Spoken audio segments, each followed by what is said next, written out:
বিসমিল্লাহির রহমানির রহিম। আসসালামু আলাইকুম সুপ্রিয় দর্শক, আমার কুকিং চ্যানেল দীপ কিচেনে আপনাদের সবাইকে স্বাগত। আজকে আমি করে দেখাবো সিজনাল ফল দিয়ে একটা রেসিপি, সেটা হচ্ছে কাঁচা আমের মুরব্বা।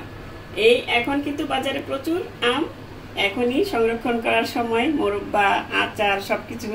তাই আমি আজকে নিয়ে এসেছি মুরব্বার রেসিপিটি।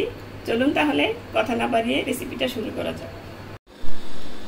কাঁচা আমের মুরব্বা বানানোর জন্য এখানে আমি কিছু আম নিয়েছি। এই দেখুন, আমি লম্বা সাইজের আমটা পেয়েছি, আপনারা গোল সাইজের ছোট ছোট আম, ওগুলি দিয়ে আরো সুন্দর হয় দেখতে। সেটা পেলে সেটা দিয়ে বানাতে পারেন, যে যে খুশি যেটা দিয়া সেটাই বানাতে পারেন।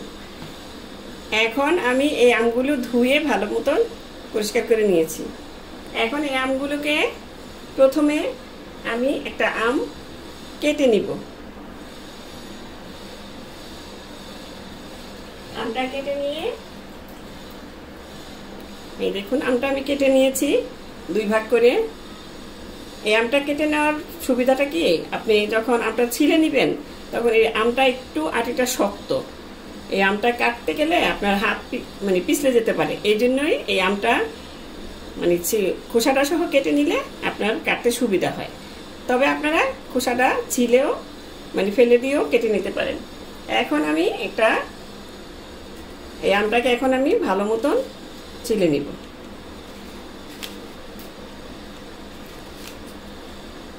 এখন বাজারে প্রচুর আম, কাঁচা আম, এখনই মুরব্বা, আচার যা যা আমের তৈরি সব দিয়ে সারা বছরের জন্য সংরক্ষণ করে রেখে দিতে পারেন। এই আমটা ছিলার সময় খেয়াল রাখবেন যাতে সবুজ অংশটা না থাকে। সুন্দর মতন আমটা ছিলে নিতে হবে। এই যেভাবে আমি পুরোটা আমি ছিলে দেখিয়ে দিলাম। এটা তো দেখানোর কিছু না, এটা সবাই জানেন, তারপরেও দেখিয়ে দেওয়া নতুনদের জন্য। সবই আমি ভালো মতন দেখিয়ে দিই, কারণ এরা অনেক কিছুই বুঝে না।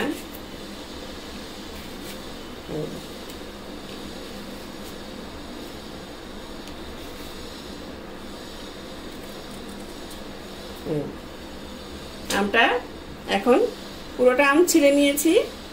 এখন এখানে এটা সরিয়ে দিয়ে আমি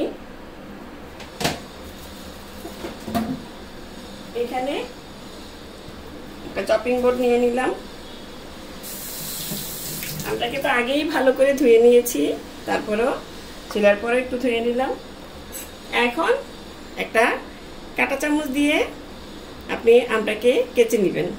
কাঁটা চামচ কিংবা আপনার অনেক সময় এই যে কি বলে, এটা খেজুরের কাঠি আছে, ওগুলি দিয়ে দেশ গ্রামে কেচে নিতে পারে অনেকেই। অনেক সময় আছে দেশ গ্রামে আপনার থাকে না, কাঁটা চামচ অনেকের বাসায় থাকে না, এই জন্যই বলা, সেটা দিয়েও কেচে নিতে পারেন।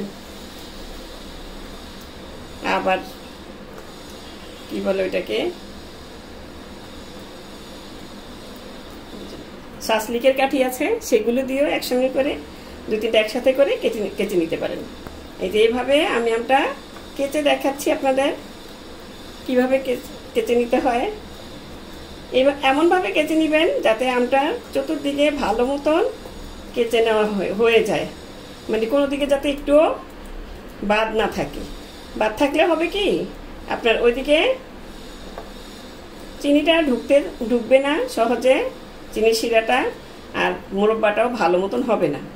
আর এইভাবে যদি আপনি পুরোটা আম সুন্দর মতন কেচে নেন, তাহলে এই আমটা আপনার সমপরিমাণভাবে চিনির শিরাটা ঢুকবে, আর মুরব্বাটাও আপনার খুবই রসালো হবে, খুবই সুস্বাদু হবে, ভালো মতন একভাবে হয়ে যাবে। এই দেখুন, আমি কিন্তু সাইডগুলো কেচে নিচ্ছি। এইভাবে দিয়ে আরেকবার এর উপর দিয়ে এই যে কেচে নেব। আর এই সাইডে যখন আটিটা একটু শক্ত আছে, এই যে এই আমটা দিয়ে কিন্তু আপনার মুরব্বাটা সুন্দর হয়। আবার বেশি আটি নরম থাকলে মুরব্বাটা কিন্তু অনেক সময় গলে যায়। এই যে এটা যখন মুরব্বাটা আপনি খাবেন, তখন আটিটা একটু ভালো মতন চেটে পুটে খেতে পারবেন, ভালো লাগবে, চিবিয়ে খেতে পারবেন। এই যে আমি কিন্তু এই পাশটাও সুন্দর মতন কেচে নিলাম। আপনাদের সুবিধাতে আমি ভালো মতন একটু সময় নিয়েই কেটে দেখিয়ে দিলাম, যাতে করে আপনাদের সুবিধা হয়, যারা পারেন না। আর যারা পারেন তারা তো পারেনি, তাদের বেলায় তো আর কিছু বলা চলে না।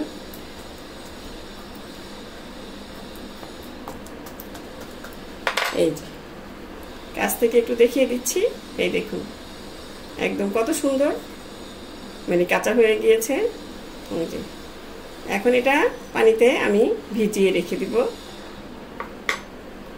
এখন সবগুলো এভাবে কেচে তারপর পানিতে ভিজিয়ে নিব। এই যে আমার আমগুলো সব মানে কুচিয়ে নেওয়া হয়ে গিয়েছে।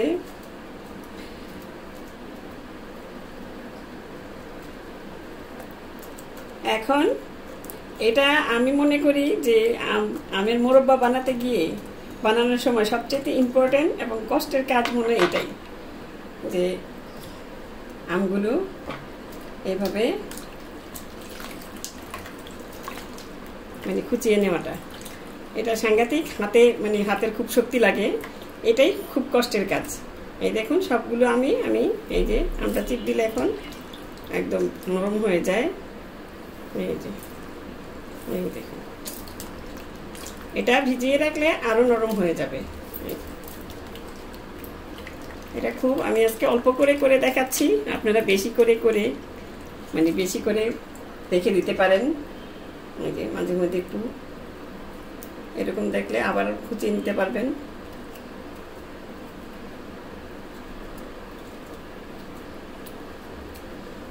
এই দেখুন এই তো হয়ে গিয়েছে। এখন এই আমটাকে আমি আরো 2-3 বার ভালো মতন ধুয়ে নিব। ধুয়ে এরকম ভাবে চিপে চিপে পানিটা ফেলে দিব। ফেলে তারপরে আমি আবার দেখাচ্ছি পরবর্তী স্টেপটা। আমগুলো ধুয়ে নেওয়া হয়ে গিয়েছে আমার। এখন আমি এখানে যেটা কাজটা করব সেটা সবচেয়ে ইম্পর্টেন্ট কাজ। এটা হচ্ছে এই যে স্বচ্ছ পানি নিয়েছি আমি এক বাটি, আর এখানে দিয়ে দিব এখন এই যে এই কৌটোর মধ্যে থাকে পান খাওয়ার চুন, যেটা মানে পান দিয়ে খায় চুনটা, সেটা। এখন এখান থেকে 1 টেবিল চামচ চুন আমি এখানে দিয়ে দিব পানিতে দিয়ে ভালো মতন পানিটাকে মানে চুনটাকে পানিতে মিশিয়ে নিতে হবে। এভাবে ভালো মতন মিশিয়ে নেবেন। তাহলে হাত দিয়ে ধরার দরকার নেই, হাত দিয়ে ধরলে না ধরাই ভালো, যেহেতু চুনটা একটু কড়া থাকে, কি বলে এটাকে, মানে চুনটা ধরলে হাতটা জ্বালা পোড়া করে, সেই জন্যই বললাম। এখন এখানে এই পানিটার মধ্যে আমি এই যে আমগুলো ধুয়ে নিয়েছি সেগুলোকে এখন আমি ভিজিয়ে দিব। এই যে একে একে সবগুলো আম ভিজিয়ে দিব। এটা ভিজিয়ে রেখে দিব আমি প্রায় 3 ঘন্টার মতন। 3-4 ঘন্টা রেখে দিতে পারেন। আর যদি আপনাদের হাতে সময় না থাকে তাহলে অন্তত মিনিমাম 1 ঘন্টা রেখে দিবেন।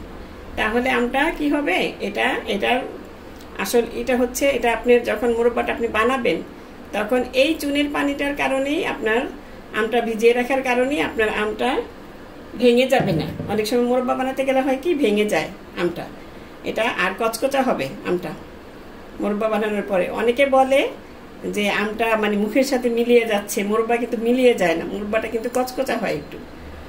এই যে এভাবে মানে চুন পানির মধ্যে আমি এটা ডুবিয়ে রেখে দিব, ঢেকে রেখে দিব প্রায় 3 ঘন্টার মতন। 3-4 ঘন্টা রেখে দিলে আমটা খুবই শক্ত হবে, মানে খুব সুন্দর হবে আর গলে যাবে না আপনার। এখন আমি আর যদি আপনারা চুন না পান তাহলে কি করবেন, তাহলে এই পানির এরকম ভাবে পানির মধ্যে কিছু লবণ দিয়ে ওটাও ভিজিয়ে রাখবেন। ওটা একটু বেশি ভিজিয়ে রাখতে হবে। যদি 3 ঘন্টা ভিজিয়ে রাখেন ওটা 4 ঘন্টা ভিজিয়ে রাখতে হবে। আর একদম ওই যে বললাম হাতে সময় না থাকলে মিনিমাম 1 ঘন্টা হলেও ভিজিয়ে রাখতে হবে, তাহলে মুরব্বাটা আপনার খুবই ভালো হবে, ভাঙবে না। ফিরে আসছি 3 ঘন্টা পর। ফিরে এলাম প্রায় 3 ঘন্টা 3.5 ঘন্টা পর। এই যে দেখুন আমটা কিন্তু এখন, ওই সময় কিন্তু একটু নরম ছিল, এখন কিন্তু শক্ত হয়ে গেছে।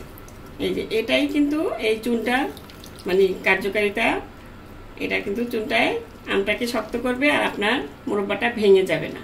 এখন আমি এই আমগুলো ধুয়ে নিব, কয়েকবার পানি পাল্টে পাল্টে ধুয়ে নিব। যেহেতু চুনের পানিতে ভিজানো হয়েছে, এটা পানি পাল্টে 3-4 বার আমি ধুয়ে নিচ্ছি এভাবে চিপে চিপে।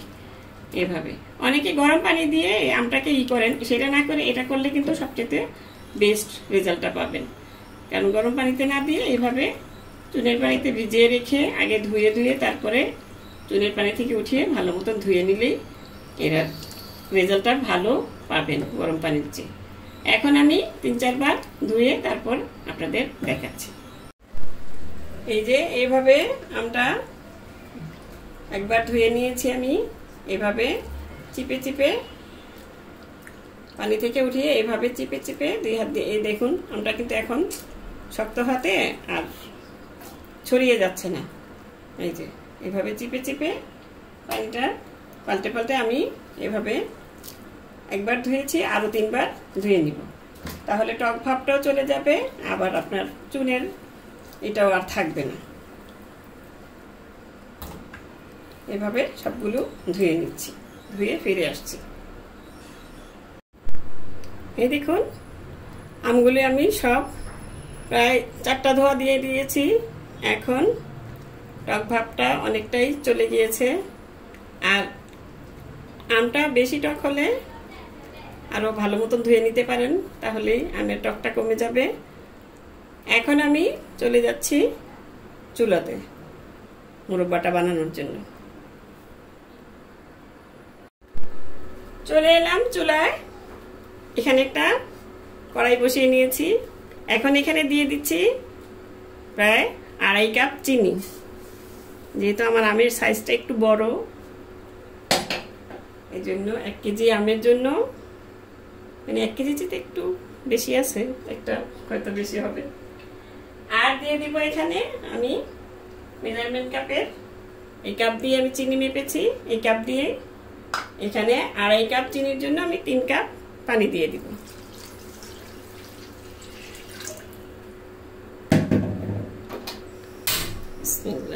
এখন চুলাটা ধরিয়ে দিলাম, ধরিয়ে দিয়ে আর এখানে দিয়ে দিচ্ছি ছোট 2 টুকরা দারুচিনি। এটা জাস্ট হালকা ফ্লেভারের জন্য, কারণ বেশি করে দিলে অনেকে বেশি এলাচ, দারচিনি, তেজপাতা দিয়ে থাকেন, ওটাতে কিন্তু আপনার আমের যে ফ্লেভারটা সেটা কিন্তু চলে যায়, অনেকটাই কমে যায়, শুধু এলাচ দারচিনির ফ্লেভারটাই থাকে। ওটা কিন্তু আবার মুরব্বা মানে মনে হয় না, ভালো লাগে না, মুরব্বার যে আসল আমের এটা সেটা চলে যায় অনেকটাই। এখন জাস্ট চিনিটা গলে পানিটা বলক আসলেই আমি আমগুলো দিয়ে দিব। চুলার আঁচটা বাড়িয়ে দিলাম। এই যে চিনির পানিতে বলক এসে গেছে, এখন আমি আমগুলো দিয়ে দিব।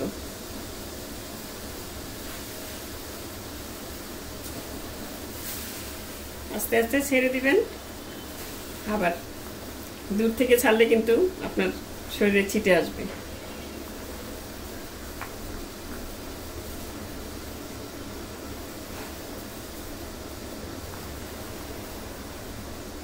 একটু ছড়ানো পাত্র নেবেন, তাহলে এই যে আমগুলো কিন্তু সব দিক দিয়ে ছড়িয়ে সুন্দর করে আপনি বানাতে পারবেন আচ্ছা মুরব্বাটা। আবার যদি একটু ছোট পাত্র হয় তাহলে কিন্তু আবার আম বেশি হলে একটু বড় পাত্র নিলেই ভালো হয়। এখন আমি এটা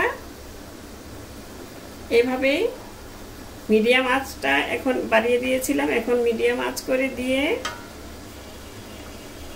মিডিয়াম আঁচে দিয়ে এটা রান্না করে নিব প্রায় 25-30 মিনিটের মতন।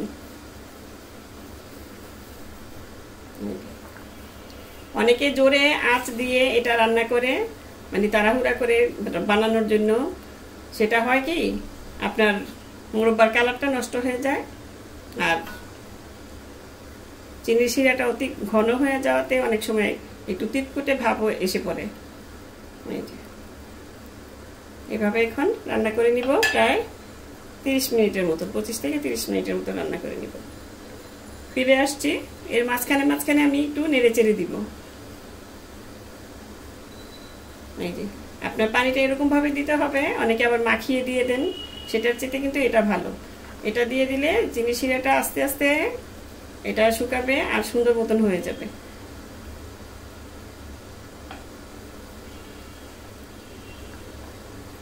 আম থাকতে আমের মোরব্বা বানিয়ে সংরক্ষণ করতে পারেন, মোরব্বা, আচার, চাটনি, অনেক ধরনের অনেক কিছু, আম পান্না, এই সবগুলো রেসিপি কিন্তু আমার চ্যানেলে দেয়া আছে, আপনারা দেখে নিতে পারেন।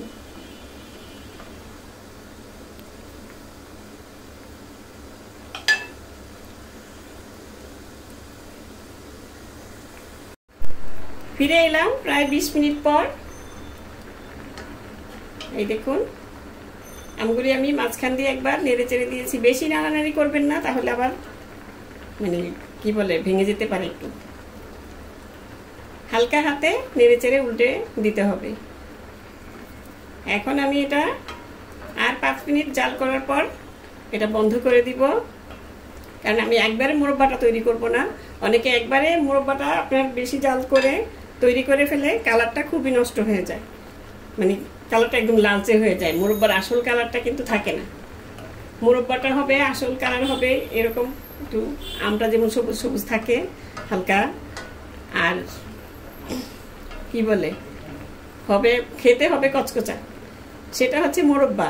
আর অনেকে বলে মুখের সাথে মিলিয়ে গেল তো সেটা মোরব্বা হলো না। এই চুনের পানিতে ভিজিয়ে রাখার কারণে কিন্তু আমটা একদম দেখুন একদম আস্ত রয়ে গিয়েছে, কোনো কিছু একটু ভাঙে নাই, কোনো কিছু হয়নি। এই যে এই চুনের পানির কারণটাই এটা, মানে খুবই সুন্দর হয় চুনের পানিতে ভিজিয়ে রাখলে মোরব্বাটা, কালারও ঠিক থাকে, আপনার আমটাও আস্ত থাকে। এখন আর কিছুক্ষণ জাল করার পরে আমি এটা বন্ধ করে দিচ্ছি। ফিরে এলাম আরো 5 মিনিট পর। এই দেখুন চুলাটা অফ করে দিলাম।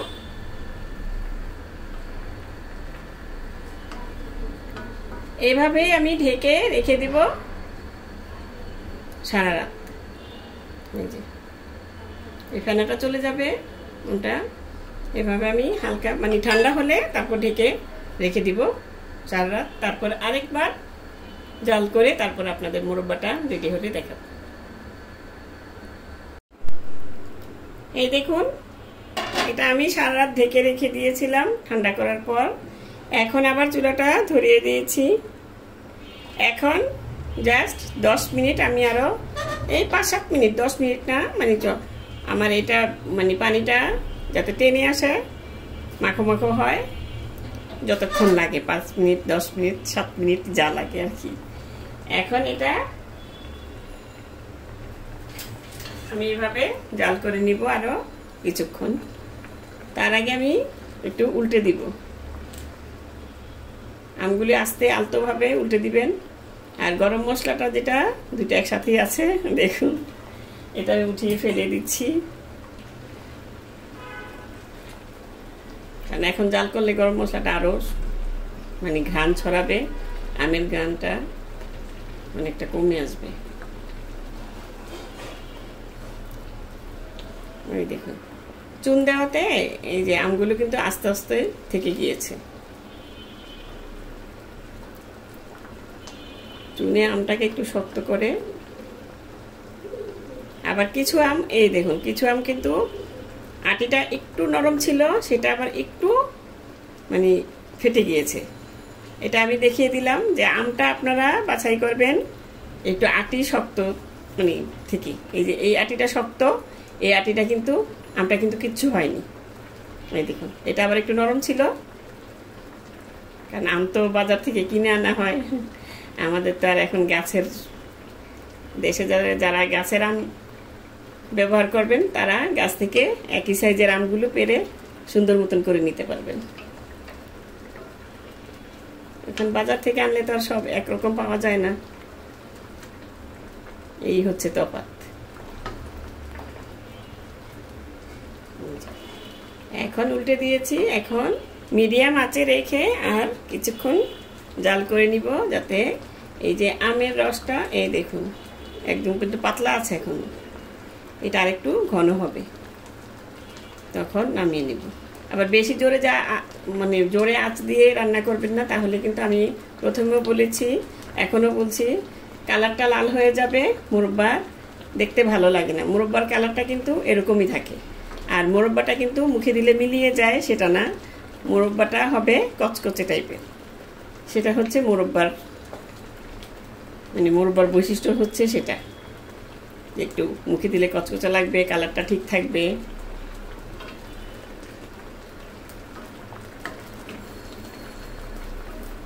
একবারে জাল করে নিতে পারেন, ওই যে বললাম একবারে জাল করে নিলে মানে জালটা অনেকক্ষণ ধরে দিতে হয়, কালারটা অনেক সময় মানে ডিসকালার হয়ে যায়, মানে অন্যরকম একটু লালচে হয়ে যায়। এই জন্যে আমি কিছু আপনারা দিনে বানালে কিছুক্ষণ কয়েক ঘন্টা রেখে ঠান্ডা করে আবার এটাই করতে পারেন। আমি সারা রাত রেখে দিয়েছিলাম, এখন আমি এটা আরও কিছুক্ষণ জাল করে ফিরে আসছি। ফিরে এলাম প্রায় 7-8 মিনিট পর। এই দেখুন, যখন দেখবেন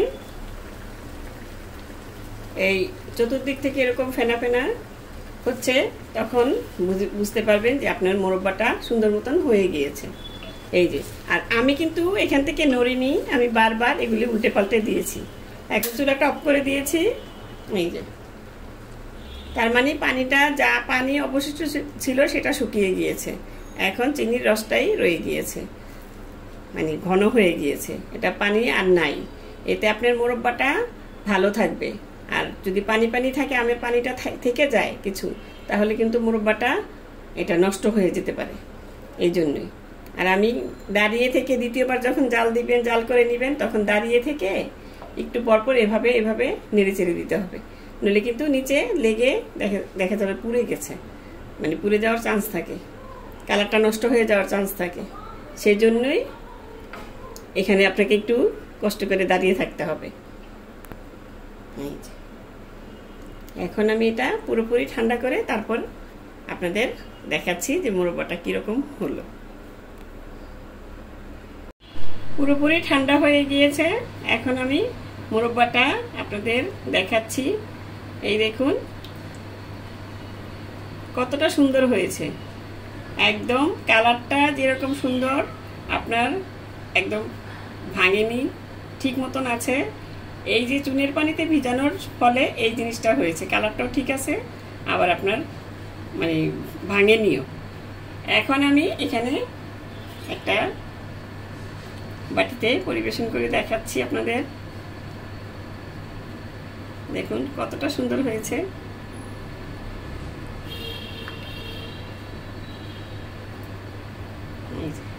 এই তো হয়ে গেল আমার কাঁচা আমের সুন্দর, খুব সুন্দর কালার, দেখতে খুবই সুস্বাদু মোরব্বা। এমনি করে আমার মতন করে বানিয়ে দেখবেন, আশা করি আপনাদেরও ভালো লাগবে। আর সারা বছর সংরক্ষণ করার জন্য এরকম একটা কাচের জারে ভরে নিতে পারেন। এরকম কাচের জারটা ভালো মতন ধুয়ে গরম পানি দিয়ে তারপরে রোদে শুকিয়ে তারপরে আপনারা মোরব্বাটা রেখে দিতে পারেন। আমি শিরা সহ রাখতে পারেন, আবার শিরা ছাড়াও রাখতে পারেন। আপনারা যদি মোরব্বাটা রাখেন বাইরে নর্মাল তাপমাত্রায় আপনাদের থাকবে প্রায় 2 মাসের মতো ভালো থাকবে। আর যদি সারা বছর রেখে খেতে চান তাহলে নর্মাল ফ্রিজে রেখে দিবেন, তাহলে সারা বছর ভালো মতন খেতে পারবেন। তা আমি মনে করি নর্মাল ফ্রিজে রেখে দিলেই ভালো হয়, নিশ্চিন্তে থাকা যায়। এখন এভাবে আমি পুরোটা ভরে নিচ্ছি। এই যে এইভাবে ভরে নিয়েছি একটা জারের ভিতরে। এখন শিরাটা সহই আমি এটা রেখে দিব। এই দেখুন শিরাটা কিন্তু এখন একটু ঘন হয়ে গিয়েছে, মানে যখন নামিয়েছি তখন পাতলা ছিল, এখন একটু ঘন হয়ে গিয়েছে। এই যে এইভাবে মোরব্বা বানিয়ে সারা বছর সংরক্ষণ করে খেতে পারবেন। তো দর্শক, আজ এ পর্যন্তই। রেসিপিটি ভালো লাগলে প্লিজ বেশি বেশি করে লাইক, কমেন্ট, শেয়ার করবেন। আর আমার চ্যানেলটি সাবস্ক্রাইব করে নিয়মিত চ্যানেলটির পাশেই থাকবেন। সুস্থ থাকবেন, ভালো থাকবেন, আর এই গরমে ভালো ভালো মানে মজার মজার মোরব্বা বানিয়ে খাবেন। আমার জন্য দোয়া করবেন। আল্লাহ হাফেজ।